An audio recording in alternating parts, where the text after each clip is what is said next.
company we'll be collaborating with today is Yolissa Hair. You can find all the information in the description box below. Inside your packaging, you will get your wig, you will get a wig cap, you will get an elastic band. You will also get an information card on how to care for your wig. You will get a silk scarf that, might I add, is very wide and long, so it's perfect to tie your unit up with at night. You will also get an extra silk bag to store your wig in once you are done.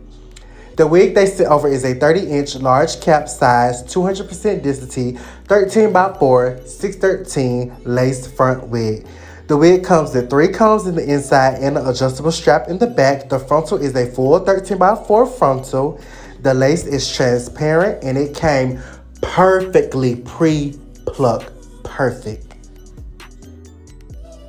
The wig was giving me a little catching fresh out the box, and what I mean by that was my hands wasn't able to run through it like really fast and easy, but it wasn't a problem, and it was very minimal shedding. But let's get straight into it. So I do want to tone that yellow out of the hair. I really hate that super yellow 613 blonde hair comes. So yeah, we got to tone that. So you want to take some hot water, put it in the bucket, and we're basically going to do the watercolor method, but instead of using dye, we're going to use purple shampoo.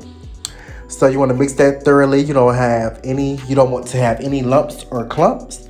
And now you're going to just dip your wig in there and making sure that you're brushing the wig as you dump it in the water. That way you have an even, you get an even tone of blonde, and you don't have those pieces that are, sometimes the pieces may come out purple, lavender, and then, some may still be yellow. You want to make sure that you're brushing it through so everything can be evenly distributed.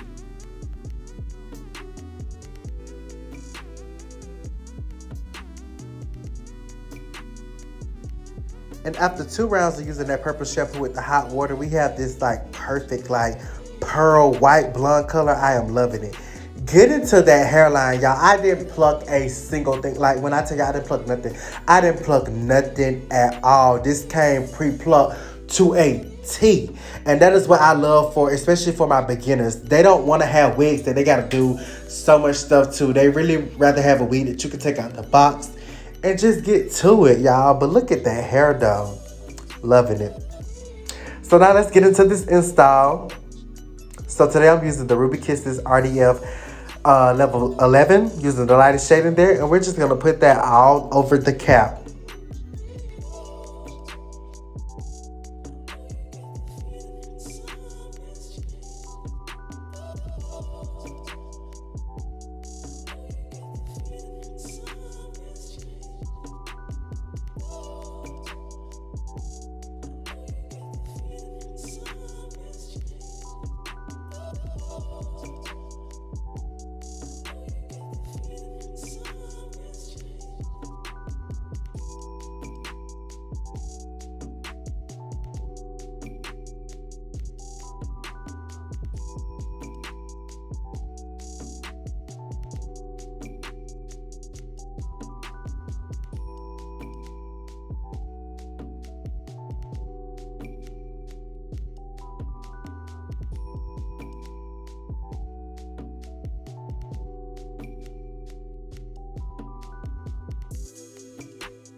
Now, to make sure your installs last, you want to make sure that you clean the hairline and you also add a skin protectant. You can clean your hairline with 91% alcohol or sea breeze, and then you can use your skin protectant. My client has on makeup, so I'm being very careful how I clean her hairline. I'm only swiping off where I know I'm gonna put my wig at because you don't want to mess your client's makeup up, especially if you don't know how to put it back. So yeah, if the client has makeup on there, be careful, but you still gotta clean that hairline because the wig will not last. Putting that glue on all that makeup, it's not gonna last, y'all. So you gotta make sure you clean that hairline thoroughly.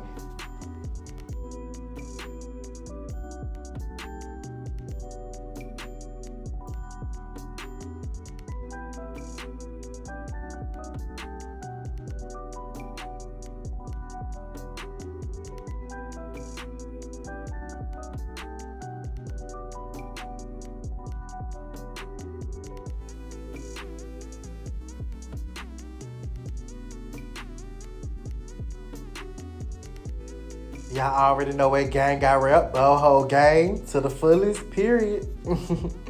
So now I want to give y'all a little tip on how to secure your ball cap to make sure you have a flawless wig application.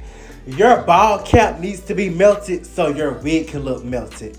What I do is I dot the glue along the edge of the cap in little dots, and I take the end of an eyebrow razor, not the razor part, not the razor part. And I literally just smooth that glue down using pressure, and I literally like smooth that cap directly into the skin. And what that does is it pretty much like makes the cap like invisible. And that way, like I always say, your foundation leads to the results in your end. You start out with a good cap, you're gonna end up with a good wig installation in the end. So make sure that you are securing your cap underneath. Now I'm gonna put that same makeup on the underside of the frontal, and then we're gonna spray freeze spray just to fight back all those oils, because like I said, oils and the glue don't mix. So yeah, you want to try to fight back oils as much as possible.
Now it's time to position that wig on your client's head. Make sure the hairline of the wig is actually in front of the end of the cap line, because you want to glue this wig in front of the cap. You don't glue the wig directly on the cap because it won't last. You got to put some of the glue on the skin, you guys.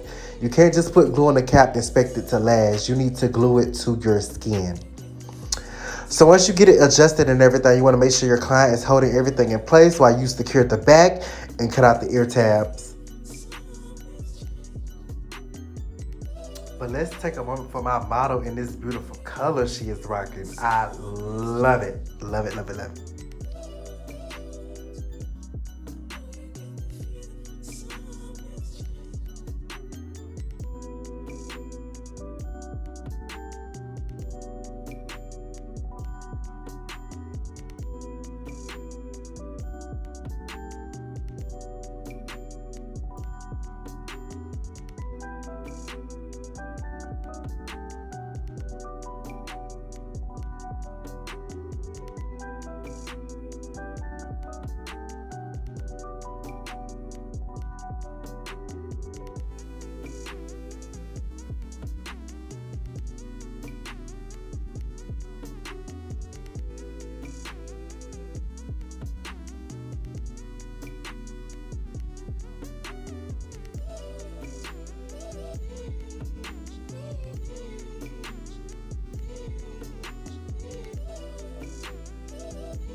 Now you just want to apply your glue. Make sure that you spread this glue back thin and even. You do not want any clumps. You want to spread this back thin so it can dry clear with no problems.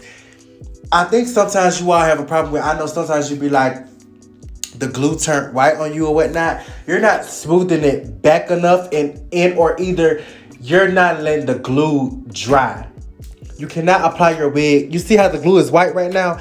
I cannot apply that wig right now because it's not going to turn clear. You got to wait till it turns clear, then apply it. Then it's ready. So yeah, just take your time, spread the glue back even, and once it turns clear, it has to be fully clear. Then you can lay your lace down.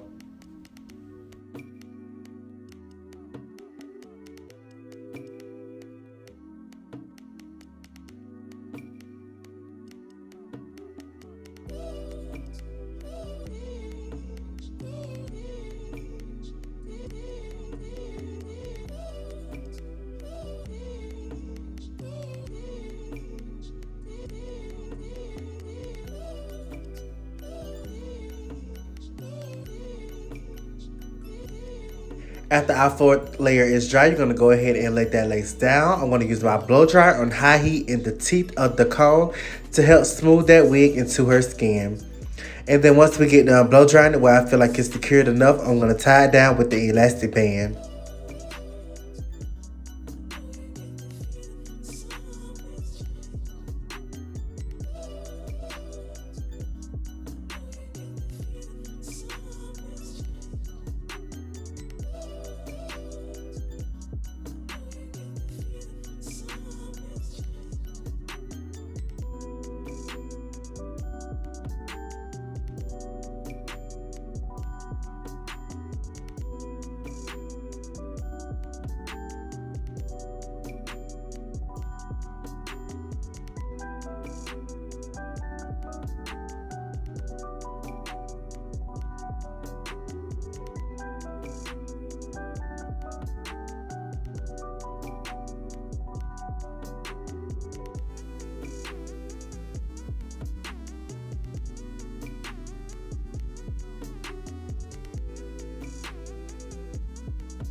And I know y'all gonna ask, I just cut that excess lace off because I don't want it to mess up her eyebrows. Because, girl, we did not let this makeup artist beat her face for no reason, honey. Oh, yeah, shout out to the makeup artist, Selena __ Alexis on Instagram. Shout out to you, girl, because you beat that face. Okay. So now, we took the elastic band off, and now it's time to cut off that excess lace using our eyebrow razor. And if you use scissors, that's fine. Just make sure you cut it jagged because when you cut it straight across, it's impossible to not let people know it's a wig. Like, no matter how melted it is, if you cut that thing straight across, we're still gonna see it. So you gotta cut it jagged.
As you can see, that lace is very noticeable, but don't worry, we're gonna get that right. Trust me and trust the process.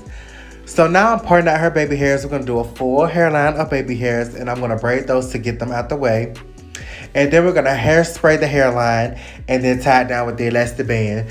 Today we're doing an Eric Tate inspired hairstyle, the one he did on Ari, the blonde, slick back with the headband. I thought that was just so cute. And my mother was like, we should recreate that. And I was like, girl, yes, I'm down. Because I get tired of doing the same old, same old. And the headbands have definitely came back in style. So yeah, I was super down for it.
So for the slick back part, it's so easy. All you do is take your wax stick and your hot comb and you just smooth the hair to the back. And once you get done, smoothing it how you want to, you take your freeze spray and you lock it into place. Not hard at all. So easy and simple.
But let's take a moment to get into this lace. I told y'all to trust me and trust the process.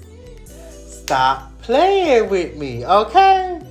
You gotta trust the process, y'all. This wig thing is such a process, but I'ma have you right.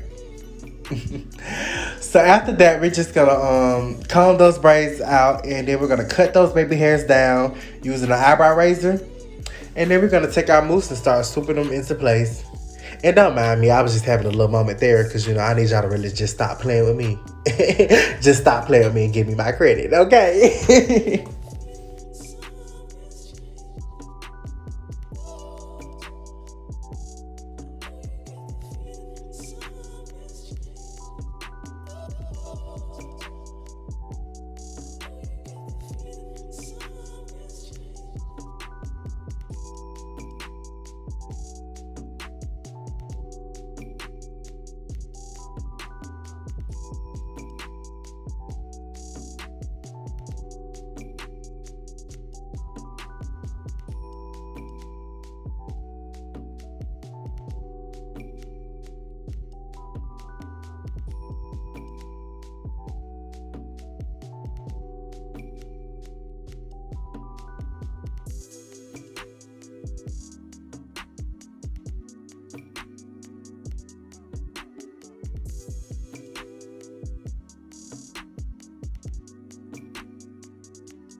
The baby hairs are done, so we wrapped them up with 2 wrap strips, and now it's time to press out the hair. I know some of y'all be having issues with you be saying like the ends of the blonde hair be like ripply, like they be like trying to like curl up low key. You got your flat iron up too high. You cannot flat iron blonde or colored hair on the highest heat setting. It can't take all that heat. I would recommend you go no higher than 420. I have my flat irons on 419 degrees right now, and I'm just pressing it out. And you also want to make sure that you put like a oil serum, like a silk serum on the hair before you press it out. I personally love Chi Silk Infusion because it's not heavy on the hair. You need to put something on the hair before you press it. You cannot just press dry hair and just expect it to be like silky and have a good luster. You got to put something on the hair, and you got to make sure that you're not using such a high heat. High heat doesn't always mean it's going to equal bone straight. But let me stop rambling. Get into the silkiness of this hair, y'all. Yes, love it. And now those baby hairs are dry. I'm gonna give y'all a quick little zoom in. Zoom, zoom, zoom, zoom. Y'all, they plucked the whoa. Y'all know what I want to say, but you know I can't curse on YouTube. They plucked the mess out this wig, and I love it. So now we just added our headband. It just took this style to a whole nother level. Y'all, and I am loving this hair. Once again, this is Yolissa, a 13x4, 613, 30-inch lace front wig, 200% density. Make sure you check the description box for all the details. I thank you guys so much for being patient. More uploads on the way. I love y'all. Goodbye.